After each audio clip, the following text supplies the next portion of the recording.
Starting today, most banks are expected to start clearly identifying quarterly direct deposits of carbon tax rebates as the Canada Carbon Rebate.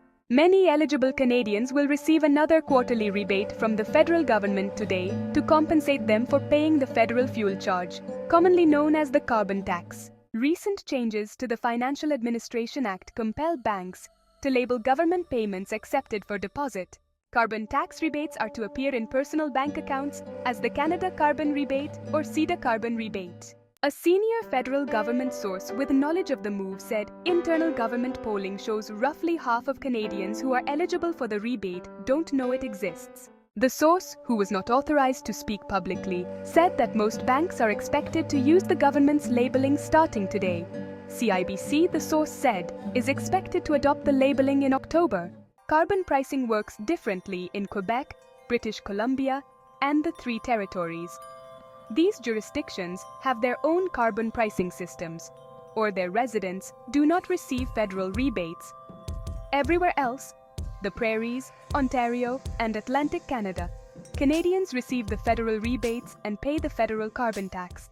In places where the federal government delivers rebates, the payments arrive every 3 months on the 15th. Here are the amounts a single adult person can expect to receive quarterly: $225 in Alberta, $150 in Manitoba, $140 in Ontario, $188 in Saskatchewan, $95 in New Brunswick, $103 in Nova Scotia, $110 in Prince Edward Island, $149 in Newfoundland and Labrador.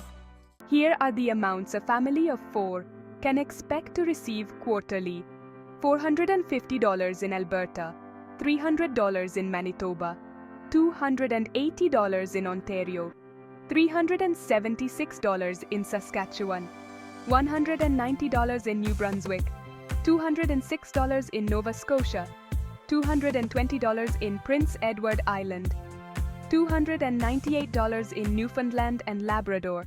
Small businesses are now eligible for the Canada Carbon Rebate as well. The government says the measure will return $2.5 billion to an estimated 600,000 eligible small businesses.